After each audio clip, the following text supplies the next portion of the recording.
7:55 en el territorio continental ecuatoriano, buscando la verdad y abogando por la unidad nacional en pro de la paz y la seguridad en el Ecuador, y también invocando al diálogo, a la sensatez, a la cordura en un país en el que se ha vivido de nuevo actos violentos, vandálicos y terroristas, como refleja lo de la provincia de Imbabura. Queremos dar la bienvenida al doctor Nino Casanelo, académico y penalista, para hablar sobre este primer tema de coyuntura, los límites legales de las protestas. Los líderes indígenas han anunciado que darán salvoconductos hasta los periodistas. Bueno, ¿qué estado, aunque es un estado de derechos, qué ordenamiento jurídico estamos viviendo en el Ecuador? Doctor Nino Casanelo, muy buen día. Muy buenos días, estimado Miguel. Un saludo a todo el panel de Radio Democracia y también a la audiencia. Bueno, definitivamente creo que también ya son manifestaciones de una dinámica, una protesta que carece de un fundamento, es como yo lo planteo, ideológico. Y cuando me refiero a ideológico me refiero a cuál es el eje conductor, cuál es la demanda principal, ¿no? La dinámica oficial es que las protestas tienen que ver con una supresión del subsidio al diésel, y entendemos que detrás de esto están los posibles efectos inflacionarios de una demanda, de una medida como esta. Sin embargo, no hemos escuchado, fuera de este reclamo, ideas puestas sobre la mesa, ¿sí?, fuera de restaurar el subsidio, que permitan un diálogo estructural, pero sobre todo ordenado hacia un desarrollo económico integral del país. ¿Por qué? Porque la supresión del subsidio es una medida que responde, entre otras cosas, a un plan para el que el gobierno ha plegado en búsqueda de recursos para sostener un presupuesto general del Estado que es deficitario, y que si estuviera, y esto lo digo así para poder continuar con el problema de Estado de Derecho que usted señalaba, que si estuviera incluso mañana Pachacuti como brazo político de la CONAIE, suponiendo que lograr imponer un plan de gobierno, ganar una elección, estaría en una discusión similar. ¿Cómo lograr los recursos? Entonces, dicho esto, vamos de nuevo a la pregunta inicial, ¿no? Si la base de mi protesta no tiene desde el punto de vista racional una dinámica cercana al momento que vive el país, fíjese que no solo hablo de lo ideológico, al momento que vive el país, ¿cómo puedo yo luego legitimar, sí, un supuesto cese de actividades económicas, que no fue tal, porque las mismas bases de la comunidad indígena no han sido absolutas a la hora de generar este cese, al punto que un grupo violento dentro de los manifestantes está coercionando a comunidades, particularmente de la provincia de Imbabura, para que no salgan a trabajar a través de actos de terror? Sí. Si ni siquiera logro articular la propuesta porque no tengo esta idea clara de qué es lo que quiero, sí, peor aún, sí, tengo legitimidad luego para, con actos de atentar, que atentan contra la propiedad privada, que ponen en riesgo la vida no solo del presidente de la República, de ministros, delegados de otras estructuras diplomáticas, de agencias internacionales, sí. Todas estas demandas pierden ese norte absoluto, y tras eso, sí, de alguna manera tratan de imponer dinámicas de reconocimiento de derechos constitucionales, de comunidades ancestrales y otros, como si se tratara, perdónenme que se lo digo, ¿sí?, de un disparate absoluto. ¿Sí? Si yo no tengo una base, una idea clara sobre la cual estoy protestando, si esas protestas están entrando a dinámicas de violencia, y si además pretendo desconocer a las instituciones estatales, incluida la fuerza pública, en favor de una serie de preceptos que me estoy inventando, pues claramente usted se dará cuenta que todos son actos que están al margen de los derechos consagrados en la Constitución, y que, diferenciando a aquellos que pueden estar en desacuerdo con la medida, pero han expresado su rechazo de forma pacífica, que también los hay en la comunidad indígena, ¿sí?, aquellos que no, aquellos que están aprovechando esto para generar caos, para hacer actos de terrorismo, daño a bien ajeno, para generar torturas, como hemos visto en algunos de los miembros de Fuerzas Armadas que han sido liberados hoy, y que incluso en estos desmanes han cobrado la vida de compatriotas, ya dos, por a quienes extendemos nuestra solidaridad a sus familias. Pues la realidad, Miguel, es que hace rato que se trata efectivamente de un desconocimiento absoluto, de una mirada con desdén a las estructuras propias del Estado democrático. Y esto es muy sencillo. Hemos visto en años anteriores, sí, incluso si ellos quisieran decir que ha sido a partir de las protestas, sí, hemos visto en años anteriores cómo Pachacuti, como brazo político de la CONAIE, ha cooptado espacios en la Asamblea Constituyente, ha logrado hasta un cierto punto una visibilidad democrática. ¿Sí? ¿Cómo puede ser que si van y logran estos espacios ahí, siempre termina ocurriendo lo que usted ve en la Asamblea? Representantes que difieren de la gran representación de la CONAIE, porque tarde o temprano usted se da cuenta que el tipo de cosas que exigen estos que se proclaman grandes dirigentes nacionales no tienen sentido de cara a los grandes objetivos democráticos del país. Y eso usted hoy lo ve más que nunca traducido en el actual problema del paro nacional. Usted no encuentra, sí, un cese total de actividades en toda la comunidad. Encuentra un grupo con actos violentos coercionando a otros para que no salgan a trabajar. Entonces, la gran conclusión, pues, y con esto resumo lo que hemos hablado, hace rato que, por lo menos en los actos de violencia, y al no señalar la CONAIE y extirpar de sus protestas a los violentos, esto ha perdido todo matiz de protesta social y más bien diera la impresión de que se trata de actos de desestabilización, ¿no?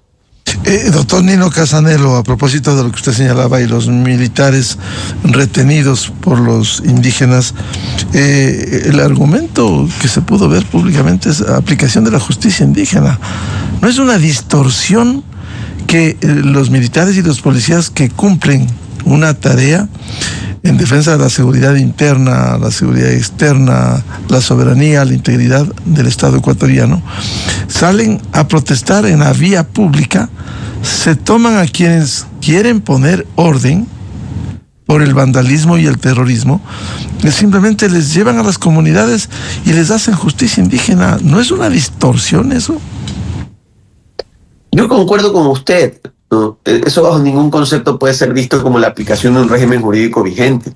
A todas luces, primero es un acto de secuestro, porque no hay razón para retener a miembros de la fuerza pública, que además lo que han hecho es actuar consecuentemente con los valores de esta institución, y en el momento en que estas personas de forma intransigente decidieron retenerlos, en lugar de usar fuerza letal, decidieron deponer las armas y someterse primero a esta privación ilegal de la libertad y segundo a actos de tortura.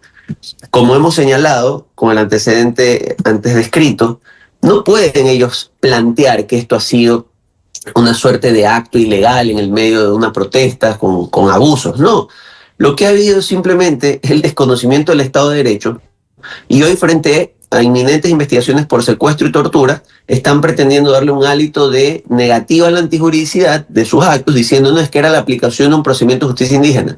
Perdónenme, ¿sobre la base de qué delito?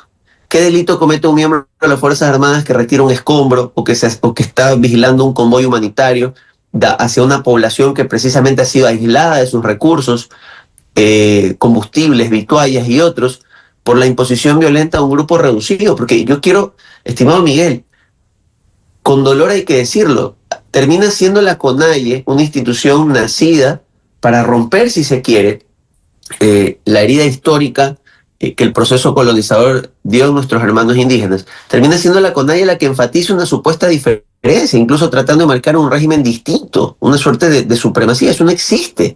Somos todos ecuatorianos construyendo una sola economía que no aguanta más, por lo menos no en el año 2025, una política de subsidios al diésel, porque nos afecta en el comercio internacional, porque ayuda o coadyuva a la minería ilegal que afecta a nuestras comunidades. ¿Cómo puede ser que nosotros, de una u otra manera, no podamos deponer una actitud de sinsentido en este aspecto y construir hacia adelante? Entonces, en este contexto, las cosas como son. Los secuestros, los daños a propiedad privada, aquellos que puedan constituir actos terroristas, la interrupción de servicios públicos, tendrán que ser procesadas tanto contra los autores materiales como contra aquellos que pudieran ser determinados mañana como autores intelectuales sobre la base de indicios y pruebas, ¿sí? Y el verdadero llamado a la CONAIE, que tanto se ha desmarcado de los hechos de violencia, es no solo diga que no son parte de la manifestación, sino que cuando los vea junto al manifestante pacífico, que lo ha habido y que tiene su derecho a disentir de la medida, pero en paz, no a través de actos violentos, entréguelo pues a las autoridades y diferéncielo de su protesta legítima, si es que ese fuera el caso. La realidad, estimado Miguel, es que no han podido cohesionar a todo el sector de comunidades indígenas alrededor de esta medida, porque hay personas que han empezado a entender que hay dinámicas que trascienden, ¿sí?, a lo que uno puede creer que puede ser un problema inflacionario. Sobre todo porque usted ha visto, y no vamos a tirarle aquí flores a una gestión, no, pero desde el inicio se hizo un anuncio sobre medidas de compensación a los transportistas para evitar o mitigar los golpes en la inflación del transporte. Entonces, si te están planteando una medida, construye sobre los otros temas de miedo, habla, me refiero a miedo en el sentido de tus temores económicos, habla sobre tecnificación en materia de agro y otros aspectos que tú creas que se van a ver golpeados por la medida, y llega un consenso.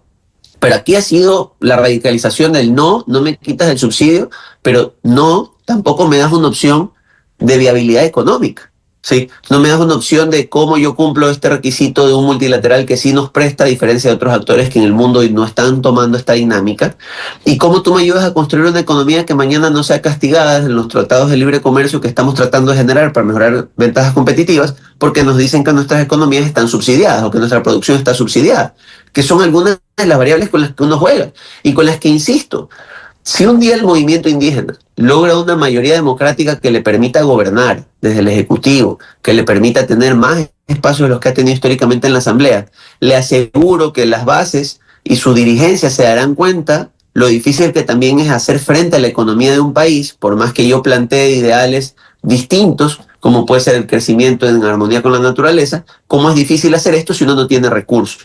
Entonces, no se puede ser inmaduro democráticamente o vivir permanentemente como una minoría. Sí, uno tiene que pensar en estructuración de país, porque somos una sola nacionalidad, con, de una u otra manera, pluralidad cultural. Sí, no podemos utilizar este espacio para transformarnos en, voy a usar, azules contra rojos, en una discusión nacional del bando A contra el bando B, ¿sí?, porque no cabe. Es absurdo, 6 millones de dólares diarios, desmanes, sufrimiento de miembros de fuerza pública, sufrimiento de manifestantes, 2 fallecidos de las mismas comunidades. ¿Por qué? Por una intransigencia. Es el momento de que las autoridades llamen al diálogo, busquen soluciones técnicas que mitiguen los efectos inflacionarios junto al gobierno, si es que eso es lo que es su temor, y que avancemos. De lo contrario, créame, a la larga los problemas van a ser los mismos los siguientes 5, 10, 15 años. Lo que le preguntaba, doctor Nino Casanelo, quieren impartir justicia incluso en medio del conflicto armado interno y en medio de las manifestaciones, dar salvoconductos. ¿Les compete a los líderes indígenas? Bajo ningún concepto. Esto es un infantilismo dentro del marco de actos. Y es que fíjese, ahí hay una contradicción en sí misma. Vamos a suponer por un minuto que tuvieran esta capacidad en sus territorios. No están diciendo que se desligan de los actos de violencia, que eso no representa la protesta indígena. Entonces, ¿de qué salvoconducto van a hablar si los que están interrumpiendo las carreteras con obstáculos, con piedras y con otros elementos, sí, precisamente son aquellos de los que ellos desconocen como miembros de la protesta? Entonces, no hace sentido, no tienen la capacidad ellos de disponer de la libre movilidad de los miembros de las comunidades, de los demás transeúntes ecuatorianos que necesiten pasar por ahí, de los transportistas que llevan víveres, de las personas que hacen transporte público. No tienen esa capacidad. No existe un estado paralelo de las comunidades indígenas.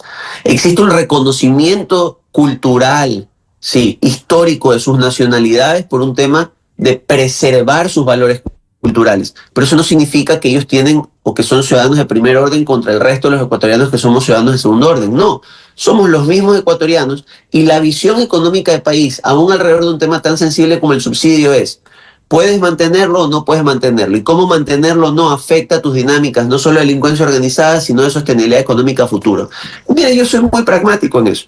Si tú tuvieras, como desde el año 2008 en adelante, un actor importante como era China, proveyendo financiamiento a nivel local, a nivel internacional, comprando commodities, entiendo que tú quieras mantener una medida de subsidio y que de una u otra manera te desmarques del plan que te plantea un Fondo Monetario Internacional. Pero esa no es la situación del año 2025. Y vuelvo y se lo digo, el Ecuador es una economía de más más o menos 120.000 millones de dólares, ínfima con relación a otros países de la región, inexistente con relación a otros países del mundo. ¿Sí? Entonces, si nosotros como ecuatorianos, todos, miembros o no de las comunidades indígenas, de los pueblos montubios, habitantes de los grandes estructuras metropolitanas, habitantes de las provincias del sur, del norte, si todos no nos ponemos de acuerdo en una dinámica de desarrollo económico sostenible con las herramientas y las cartas con las que nos toca jugar hoy, lo único que vamos a tener es más sufrimiento a futuro. ¿Sí? Si no se lleva la discusión del subsidio del diésel con soluciones de corto, mediano y largo plazo viables para la economía, este y cualquier intento, suponiendo que estuviera en el marco de la legalidad, es fútil. Ahora, a eso sumarle actos violentos, atentado contra nuestras Fuerzas Armadas, imposición de salvoconductos y decisión de quién transita o no por una vía, es descabellado, estimado Miguel, y tiene que ser reprimido con todo el peso del Estado de Derecho. En los casos de secuestro, en los casos de daño a la propiedad privada, aquellos que configuren terrorismo, aquellos que configuren interrupción de un servicio público, y eventualmente no pueden existir mecanismos globales de amnistía o de indultación. Lo que tiene que existir en el peor de los casos son suspensiones de las penas cuando quepa, y en función de eso dejar sentenciadas a las personas que con actos de violencia, de una u otra manera, están atacando, destruyendo el gran proyecto de país, y regresar a la tranquilidad, más aún porque es un país que está de cara a resolver en una pregunta democrática si quiere o no ir a una asamblea constituyente. Además será un espacio legítimo donde el movimiento Pachacuti, como brazo político de la CONAIE, tendrá la capacidad de tratar de implementar una visión de país para tratar de estructurarlas en la Constitución y eventualmente tomar espacios de poder. Esa es la democracia, les guste o no. Todo lo demás, sí, es una suerte de elitización. Sí, es una suerte de trato diferencial, ¿sí?, al que no tiene derecho ningún ciudadano. Aquí prima el principio de igualdad. Esa es la realidad. Doctor Nino Casanelo, para que nos ilustre, en conclusión, ¿acaso no hay límites legales en la protesta? Esto no es indiscriminado, derecho a la resistencia, derecho a la protesta. Porque hoy en Diario El Universo, página 3, se publica una entrevista a la vicepresidenta de la CONAIE, Ercilia Castañeda, que dice: cada territorio actúa según su realidad y nosotros lo respaldamos. Es decir, cada territorio puede hacer lo que le viene en gana, bloquear, vandalizar el país. ¿Cómo es esto? Mira, Miguel, yo regreso, ¿no? Vamos a suponer en un mundo ideal que la CONAIE, con un solo mensaje de que nos oponemos a la pérdida del subsidio del diésel, llamaba a la desmovilización económica de todas las nacionalidades indígenas del país. En un marco de protesta pacífica, amparada por los derechos constitucionales, solo había una opción. Todas las personas dejaban de lado sus actividades económicas y efectivamente paralizaban el país, al menos en la arista alimentaria. Así, esa era la protesta pacífica real, y créanme, no hubiera habido una sola estructura que no ceda ante esto, porque es la inmovilidad económica. Pero la realidad es que el anuncio no produjo ese efecto dentro de los diferentes pueblos indígenas que conforman las bases de la CONAIE. Cada uno, como bien en esa parte tomo ese comentario, como bien usted ha podido ver, quiso mantener actividades económicas. Otros han querido ir al diálogo con el gobierno, entender mejor la medida. Y cuando se dieron cuenta que el llamado no fue uniforme, entonces iniciaron actos de violencia de los que ellos dicen estar separados, pero están de una u otra manera sumergiendo el país en un caos. Entonces, bajo esa premisa, usted se dará cuenta que no existe esta uniformidad o esta supervisión de la CONAIE sobre cada comunidad. Lo que ha existido, ¿sí?, es una atomización, ¿sí?, de un grupo muy específico de personas violentas que han sumido en el terror a sus poblaciones en general y han hecho o han dado la impresión de que existe una visión única de la protesta, ¿sí?, con intereses, en teoría dichos por la vicepresidenta, particulares por comunidad. No es verdad. No es verdad. Una buena cantidad de las personas, ¿sí?, no ha podido escuchar las contrapropuestas de compensaciones de transporte público, no ha podido ir a escuchar si a lo mejor mañana el diésel como mecanismo principal de energía para los implementos que necesitan para las cosechas es sustituido por créditos para implementos que tengan que ver con tecnología más avanzada, con electricidad, con otros insumos. La gente no ha podido ir a escuchar esto porque un grupo reducido ha decidido sumirlos en el miedo de, si tú no plegas a la protesta, generamos desmanes que afectan tu vivienda, que afectan tus negocios y que te pueden afectar a ti en lo personal.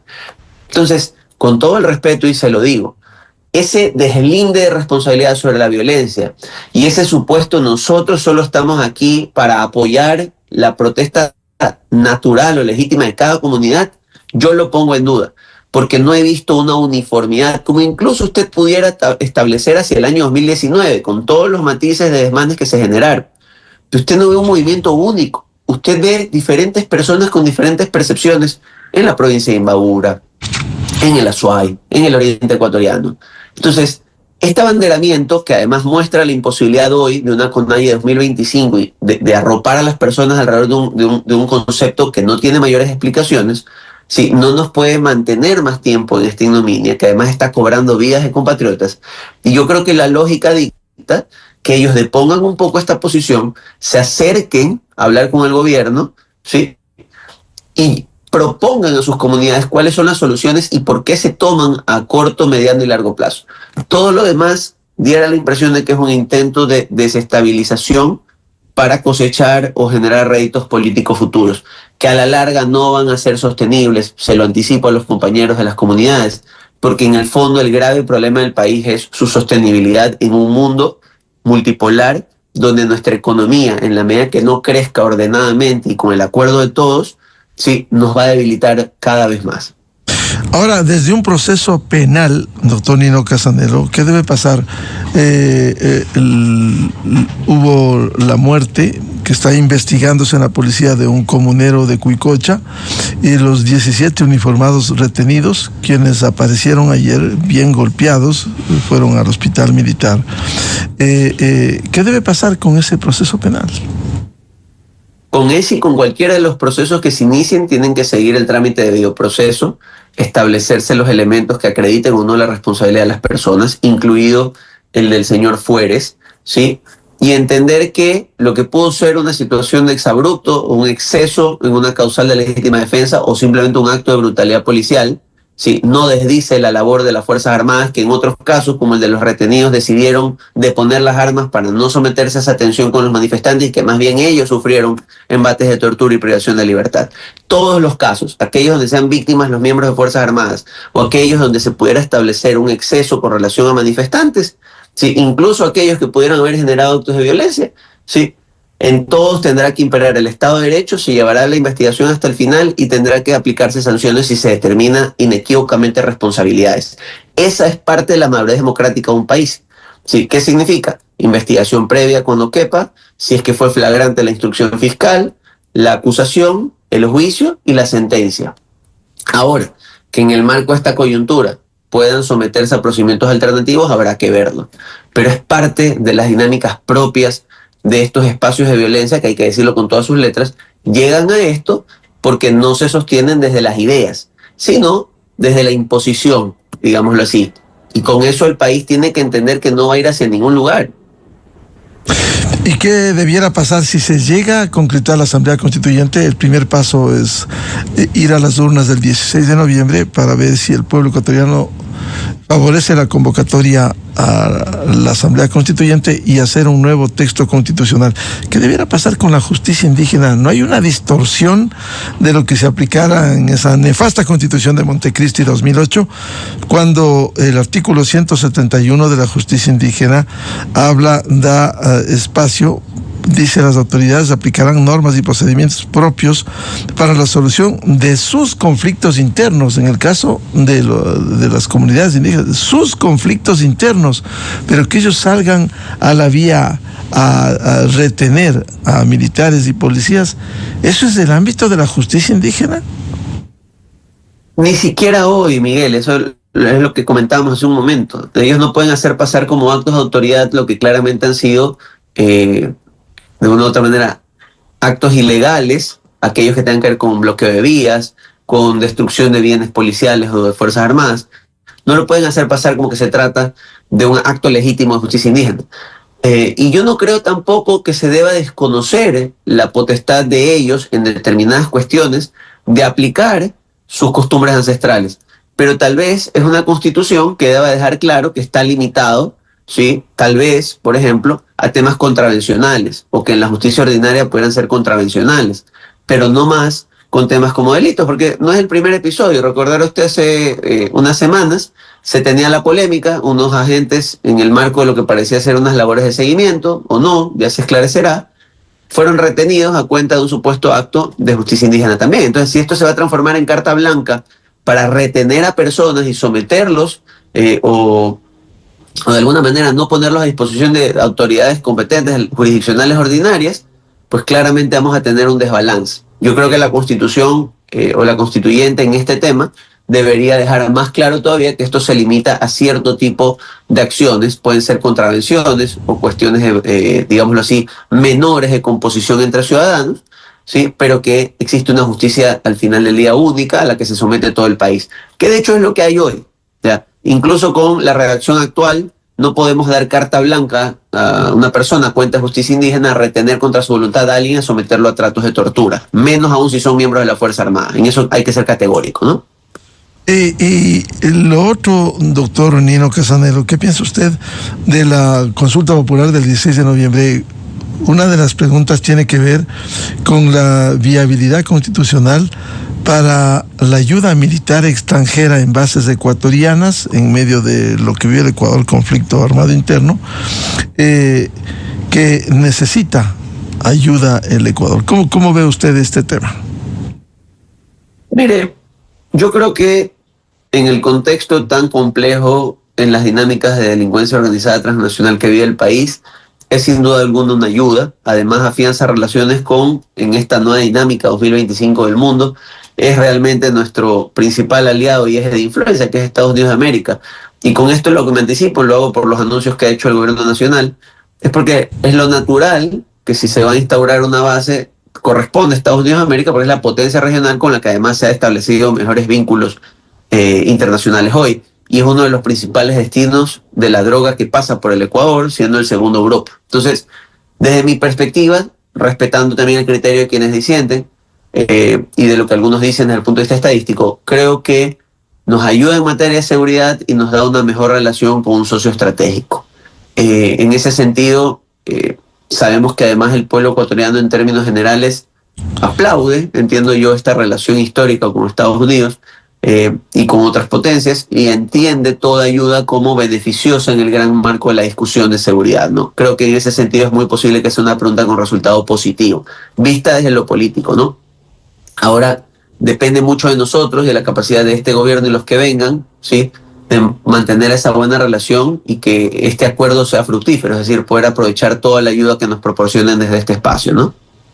En ese sentido, la consulta popular pudiera dar luces, y no solo esto, también hay la reforma política para no financiar a las organizaciones políticas, reformas de los artículos 110 y 115 de la Constitución. Sí, correcto. Esa es otra de las preguntas pues, que va a entrar en el referéndum, tal vez un poquito más discutida en la esfera política, ¿no? Es una discusión sobre las mayorías y minorías, es decir, sobre aquellas organizaciones que tienen una mayor participación, que tienen más recursos contra aquellas que tratan de subsistir con medios. Eso genera una división. Pero estoy seguro que ese día el pueblo ecuatoriano tomará la mejor decisión al respecto. Creo que es fundamental en materia de seguridad, principalmente la que tiene que ver con la estructuración de bases militares en el país, ¿no? ¿Cree usted, volviendo al tema inicial, que se podrá limitar legalmente los hechos que está viviendo el país, que rebasa una protesta civilizada, pacífica, como pide la Iglesia, sino el vandalismo y los actos terroristas? ¿Se podrá limitar? ¿En qué condiciones? ¿Cómo aplicar la ley y eso? Lo que pasa es que es lo que le señalo, ¿no? El derecho a la protesta está. Hemos tenido en varias ocasiones a nivel nacional marchas pacíficas que de una u otra manera plantean posiciones y que eventualmente a través de procesos electorales se catalizan en el apoyo o rechazo a un proyecto. Esa es la democracia. Pero si cada vez que alguien toma una decisión con la que no estoy de acuerdo, el riesgo es ir a hacer desmanes y luego de alguna manera plantear una situación, digamos, de supuesto discrimen o de represión de la protesta, les soy muy sincero, es una posición de mucha ventaja, ¿no? De doble rasero.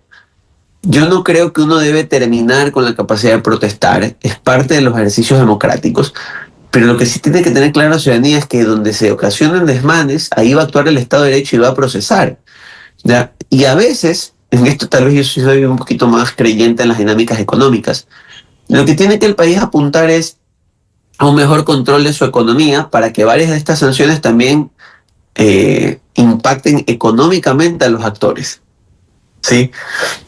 ¿Y a qué me refiero con esto?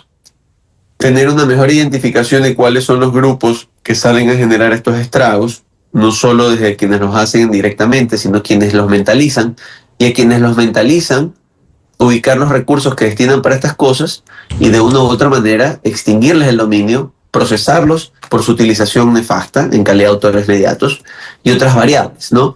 Una suerte de atacar a la segunda o tercera escala de quienes organizan estas estructuras. Porque hay que decirlo, ante la división que ha sido evidente, es claro que hay alguien, parecería, al menos en las investigaciones preliminares que han señalado, que de alguna manera está organizando actos de desestabilización.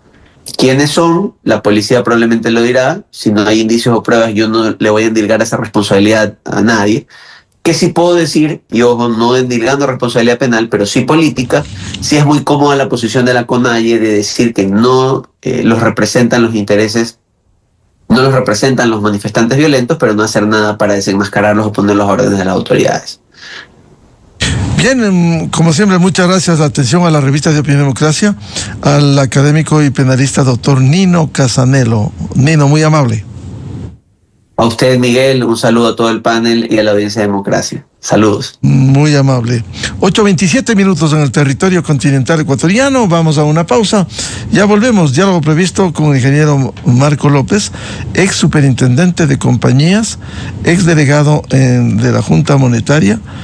Vamos a hablar temas de interés como la decisión de la Corte Constitucional de echar abajo la ley de integridad pública que rige en el Ecuador y que tiene algunos aspectos importantes, como fue la división de dos juntas, una de política y regulación financiera y monetaria, y por otro el tema de las cooperativas, que se echa abajo con la decisión de la Corte Constitucional. Buscando la verdad.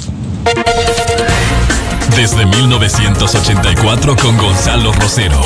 La revista de Opinión Democracia. Siempre líderes, siempre